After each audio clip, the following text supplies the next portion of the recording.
Hi, welcome back again to When Loving You is Hurting Me. I gotta say, someone has to go and I can't leave me.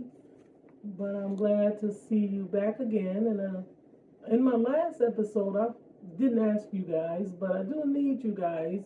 Even if you don't look at the episodes every week, can you at least just go and subscribe? Because if you subscribe, I can at least start doing live videos. So I do ask that you subscribe to my channel so that I can continue on doing my episodes. And I'm going to do that anyway, but I would like the subscribers so that I can do um, live episodes. Right now, these are pre-recorded because I have to have so many subscribers. Anybody that's a YouTuber know you got to have so many subscribers in order to do live videos. And I want to do live videos, so come help me out. I would appreciate it. So today, and I'm not, every week is not going to be like a one word, like I did forgiveness, and this week I'm talking about acceptance. These are all things that characteristic builders is what I'm doing, is to, for those that are hurting from past relationships, whatever they may be, I just want to help you build your character back up. So that's the main reason for doing When Loving You is Hurting Me. Because sometimes we continue loving someone, staying in a situation, getting hurt over and over and over again. And it's nothing like betrayal to cause you to spiral out of control. Because in what we most of the time we don't understand is we're hurting ourselves. After they've hurt us, now we turn around and hurt ourselves because we're trying to get back at them. So we don't want to do that anymore. We want to encourage women and men, because as I said, I shared about that young man. I want to encourage you to not try to get back at someone just because they hurt you, because you end up hurting yourself trying to get back at them. So you have to go back and look at the episodes in order to understand where this come from when loving you is hurting me. This week we want to just talk a little bit about acceptance, um, understanding what acceptance is all about. So acceptance is just simply consenting to receive something that's offered to you. So you say, well, how can I offer, um, who can offer me um, so that I'll receive acceptance? It's all about you offering yourself a chance to be healed and delivered so that you can move on in your life. So that's the reason why we're talking about acceptance, to accept what has happened, because we can't change people. No matter how hard we try, you can never change a person. You can, and especially when they will, is to do what they want to do. You can't change them. So what you have to do is look inside yourself and begin to accept what took place. Now, that's not giving them, number one, when you forgive them, the next step is to accept what they did.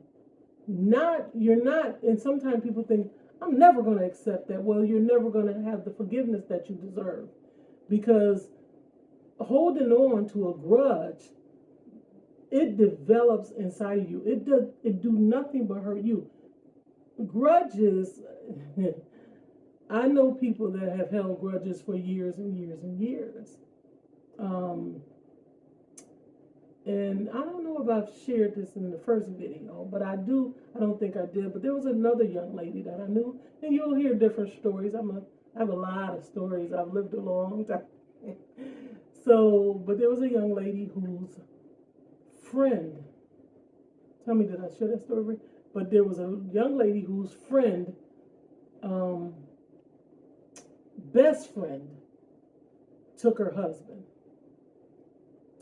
One of the harshest things you can do to your best friend. She took her husband, and this woman actually never remarried. because they told her that she couldn't. He went on and married that other woman, her friend, and she died that way.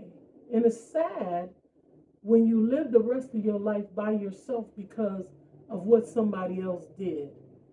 Um, I just don't think that we serve a God like that. That, you know, say you're going to sit by yourself in a corner, but he's gone on to enjoy his life with someone else. And the fact that you trusted, and I can imagine her entrusting her friend with a whole lot of information that she used against her. So I still think about her often because it's hard to have been married. She was married for years, years. Not sure how many, but I want to say it was close to 20. And you can imagine that her friend probably was already cheating with her husband. She just didn't know it. So that's the reason why I say forgiveness in the way that I break down forgiveness. It is for you. It's not just it's for you, but it's also for them because it lets them off the hook, let them go on about their business, and you want to do what's right. So acceptance is what we're talking about today, to understand that you need to allow yourself to receive recovery, understanding that recovery comes when you accept what has happened to you. That's the greatest thing, is to come to the place where you accept what happened to you and then your recovery starts. Don't run around acting crazy because of hurt. I know we've always said hurting people hurt people. And it's so true. Because when you hurt, you tend to, I used to hear people all the time say, don't take that out on me because of such and such did such and such to you. It's so true because you're not even mad at the person. You're really mad at another person, but you're harsh with the person that's supposed to be close to you, and you sitting around talking to this person as a friend or whatever it may be, and you really take it out on that person because you hurt by somebody else. So if that man hurt you, now you taking it out on your best friend or your friend because of what he's done to you. So when you understand your situation, what you've been put through for no reason, and it could be many things, again, I don't advocate nobody sitting around trying to figure out what made a person do what they did to you. I don't advocate that because the truth of the matter is, if they did it to you, it's because they chose to. Just like you had a choice. You had a choice whether you wanted to be faithful or not. I mean, with this world the way it is, people just doing stuff and they don't have any shame about what they're doing. They literally telling people what they do, how they do it, and when they do it, and should they do. I mean, it's just a mess out there today. So nothing's really hidden and nothing's really sacred anymore. Certain things used to be sacred that we did. You didn't just tell everybody what you were doing in your bedroom. Today they tell everything. They let you know everything. And then we wonder why this world is like it is. My whole journey is to try to prevent young girls from going that route. You deserve so much better. You deserve somebody that will take care of you and treat you like a queen for real. We talk queen status, but we act like paupers. And it's just the truth. You take any little crumb a man dish out to you, but you walk around like you a classy queen. But no, think about it. A classy queen can be alone and can still exemplify the beauty that she has as she walks through life. Just because you get a divorce, or just because somebody separated from you, or just because you broke up with somebody, you weren't even married to them, but you broke up with them, that doesn't give you a right to go jump in somebody else's bed when you think about who you are. See, my first thing was, When I separated, I've been separated for 3 years. When I separated, my whole thought wasn't about him. How can I make him jealous? How can I win him back? He made a choice. And, well, I can also say this, because he would say something different. And I want to be straight honest with you guys. Um, it, I did move simply because of what was going on. You know, people will provoke you to do something so that they can say you're at fault for doing it. But I will not be disrespected. And that's why, I know here I go. That's why the Bible says that he tells the man to love the wife, but he tells the wife to respect the husband. Now, he didn't ever say for the husband to respect the wife. He told the husband to love the wife, but he told the wife to respect the husband, because those are the two hardest things for us to do as married couples. It's hard for a man to love you unconditionally, the way Christ loved the church, and that's what he told him: love us like Christ loved the church. But many men love you based on what you can do, or based on, I shouldn't say all men, I'm not classifying you all, I'm gonna go back to my situation. So if I don't act a certain way, then I don't deserve the love. And always got respect. Nobody can ever say that I disrespected him ever in public, or he and I privacy, that's different. But out in public, it makes the difference whether you would disrespect or respect someone. So, when you're growing, and me, I've grown God, but when you're growing and accepting and maturing, you understand that I don't have time to worry about what he's doing right now. Even though we're separated, we're still married. So I still honor God. That's my life. I'm not telling you what to do. But what I'm telling you, though, if you really think about it, because again, I'm here to provoke you to doing something different, and to think about yourself in a different way. So just because he ends up with another woman, I still honor God. But you, for yourself, if you think about it, why go jump in the bed with somebody else before you can get healed? You need to step back and see what you deserve. And a lot of times women go choose the same men over and over and over again. Now, what I mean is not the same man, but it's the same characteristics in the man that we go and pick again. Now I'm not talking about me in this instance. I'm talking about what I see. Because see, I don't play that game. I've never did that. But I see women do it all the time. They pick the same guy, different guy, but actually the same characteristics in the guy, and then they wonder why they walk around, they hurt, and they not treated right. I mean, how many women do I see at the gas pump pumping their own gas and the man is in the car? How many women do I see lifting all the groceries in the house and the man just walks in the house these days? How many women do I see? And I mean, I get it, but I don't get, if you got a man, you should be calling me to ask me to help you pay a bill. I don't get that at all. Don't call me. Don't call me talking about, can you help me with this? But you got a man laying in your bed. See, that's the way I was raised. That's the way I was raised. If he's there, he should be helping you. Why should you settle for less than what you deserve? So we were talking about understanding and recovering from what took place in our lives. Recovery is hard sometimes. You ever, let's go natural and talk about it, when you have a surgery. The first thing they do is they send you to recovery after they cause your body trauma, because they worked on your body, they cut your body, whatever you had to have. For women, maybe a C-section or, anything. It could be any kind of surgeries. But the first place you go after you have your surgery, you go to recovery.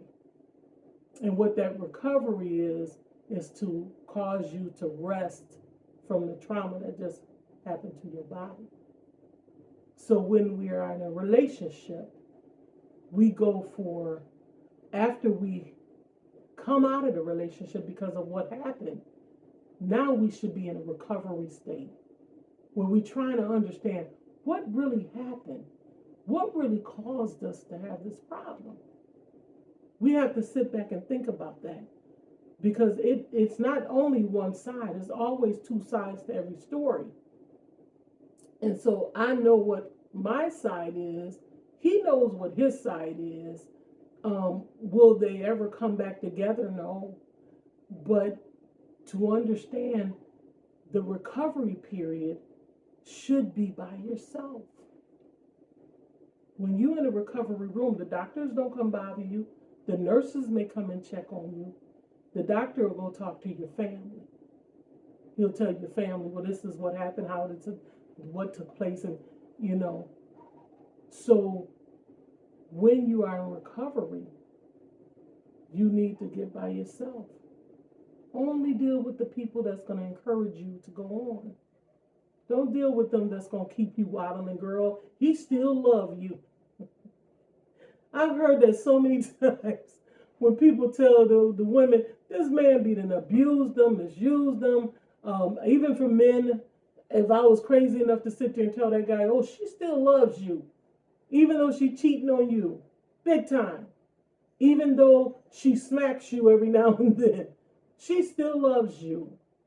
No, she doesn't love you, because love don't hurt like that. Love don't cheat on you. Love don't abuse you. Love don't do that.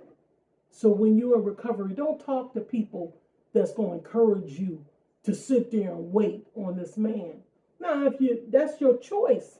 But what I'm saying is, don't be believing the fantasies that he loved you, but he yet over in somebody else's bed.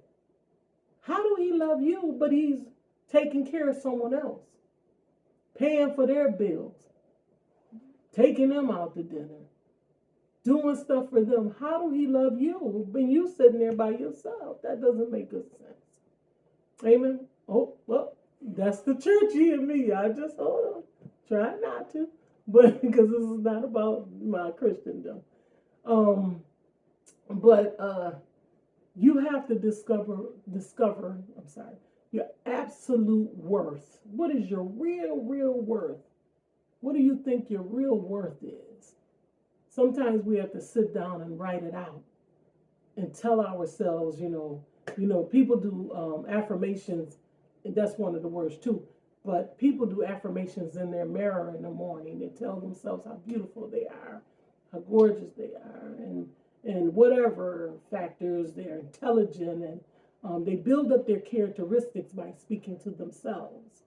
So that's affirming your absolute worth, what your value is. Worth and value are two different things, but they line up. They're parallel to each other. They line up with each other. Let's put it that way. But anyway, so even though this is not live, I don't retape. I leave it as it is. So just take it as it comes. But your absolute worth. Sit down and think about what you're worth. And then there's a word called autonomy support. And that's where you just simply have to know how to support your own self.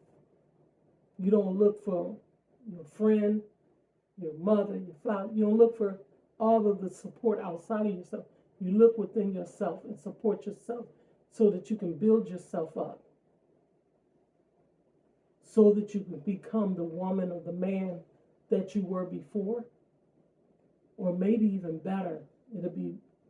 It's better to become better, because you don't want to fall back into that same trap, going back to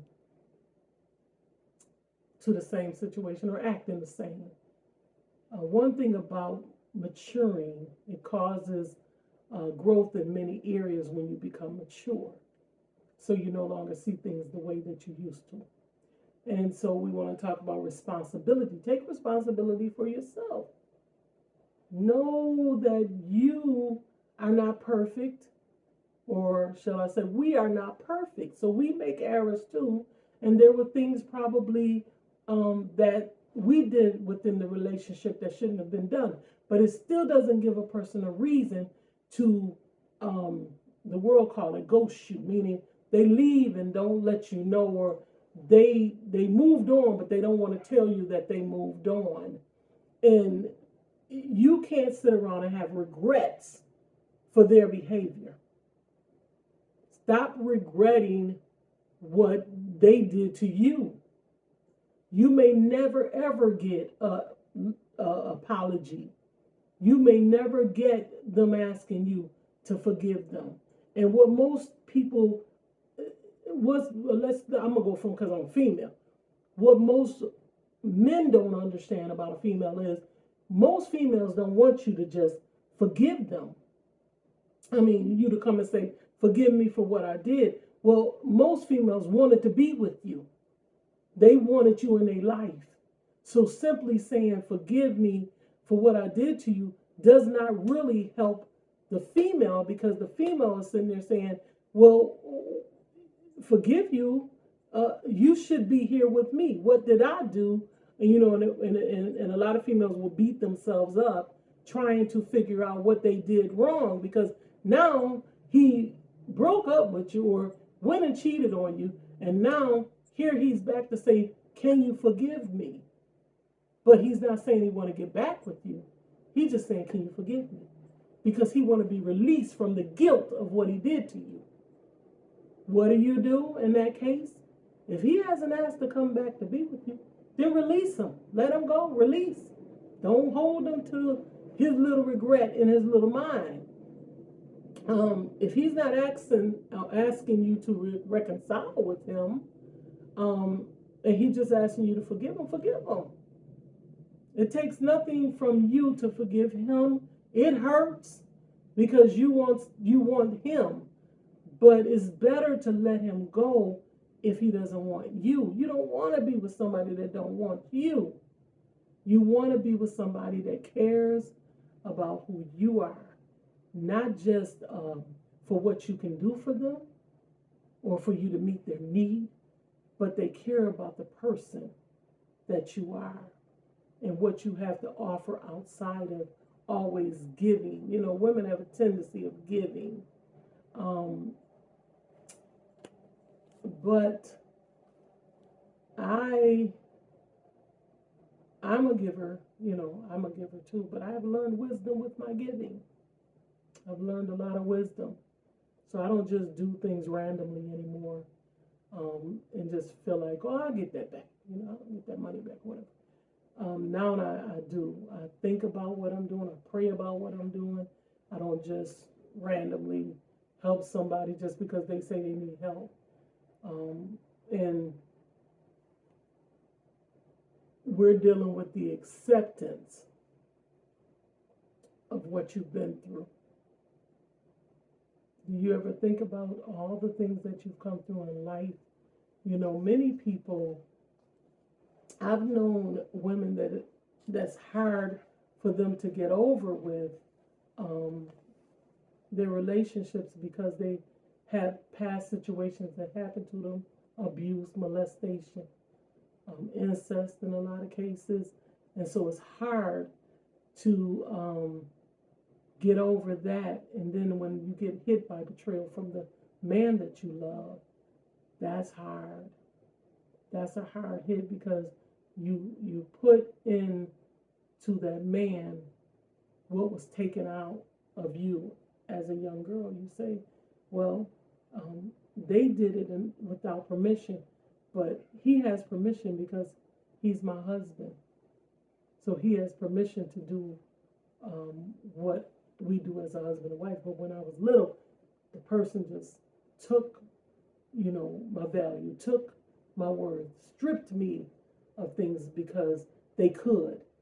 Because either they were older than me and I couldn't tell them no, or I was fearful to tell them no. But then as I got older and I got a little healing. I thought that I could get with this man who's going to love me the way I need to be loved. Some people have children so that they'll love them the way they need to be loved because of what they've been through. Either way it go, you have to, now the last word is restoration. You have to be restored back to your who you are. I was going to say your original form, but as I said before, sometimes we just have to do better. Like, I'm not the same person that I was before I got married. Before I got married, my life was different. I was mainly in church, working in church, and I did a lot of mentoring of young women and encouraging them. And I mean, I would get calls at 2, 3 in the morning. Most people won't get up and talk. I would get up and talk. I would run out and help people, that time in the morning too, if they needed me to. So my life was different, and I loved my life. I wasn't looking for a husband. I wasn't talking to anyone, anything like that. I just happened upon this situation, and then I consented to being married. I was asked, and I consented to it. And so, but since then, I have recovered and I have been restored. So when you get restored, like I hear a lot of people talking about their divorce or them being separated or their breakups or whatever, and you can still hear pain. I don't know about everybody else, but I can hear pain and I can sense pain that's still there because they can barely talk about their situation without almost tearing up. There's still pain, there's still healing that needs to be done, but you're encouraging somebody else. And I understand that. Some people want to encourage as they walk. I don't have, I literally surrendered it all to God. I literally okay, I can't change anything. I won't fight anything. I gave it up, and God restored me. And now I'm actually back doing what I used to do. Just, it's a little different when you get older. But when I tell you that God can restore you, and He can, you got to just trust that He can. But I want the women, as I said, this started out about a born-again woman, because it's harder when you say that you are a born-again believer, and then you end up with the wrong husband. It's hard because people don't want to receive you, but it's also hard. I've seen so many women that they are not born-again believers, but they're morally decent women, and they only wanted just somebody to love them and to, being unite with them to build or unite with them to grow, and they didn't get that. So to all of you that's out there, I literally pray for women all the time. I pray for marriages all the time. I think marriage is beautiful if you're with the right person. I'll always advocate for marriages. I'll always advocate for singlehood also, that you remain single until that one, biblically speaking, it says the man has to find a wife. Then he finds favor also, though. So not only do we get a good wife, but then the Lord gives him some favor. But for somebody that don't read the Bible or don't believe in the Bible, you just have to look at those red flags. That's what they call them now, red flags, and don't fall into the trap. So I hope I broke down a little bit of what acceptance and gave you a few other words, but the ending word was restoration. And make sure that you do affirm your own self and that you do allow yourself to recover before you step out and start dating somebody else. Recover especially if you're a woman with children. One thing I can honestly say, my mom had 7 children, and yes, 7 children, and when she separated from my dad, she never remarried. My dad, he did after she passed, but she never brought another man in the house over us. There was no man coming into the house because she wanted to protect us. It didn't keep the enemy out. There's certain other situations that happened. She didn't know about them, but the enemy crafty. But at least she didn't bring any man in over us. Be careful who you bring in over your children. Be careful. You may trust that man, but that man, you don't know him like that. So again, we're going to wind up and just tell you, please, again, subscribe to my channel so I can do live. I do, as I said, I do my podcast like it's live anyway, because I don't like to stop and record and stop record. I'm just going through on you every mistake you're going to see, because this is not about me being such a professional as this, as much as this is about me caring about encouraging young women to care about themselves, encouraging young men to get back on track. And I'm gonna do something with the men, y'all. You just don't know. I'm gonna talk to the men soon. But I love you guys, and as always, have a wonderful day.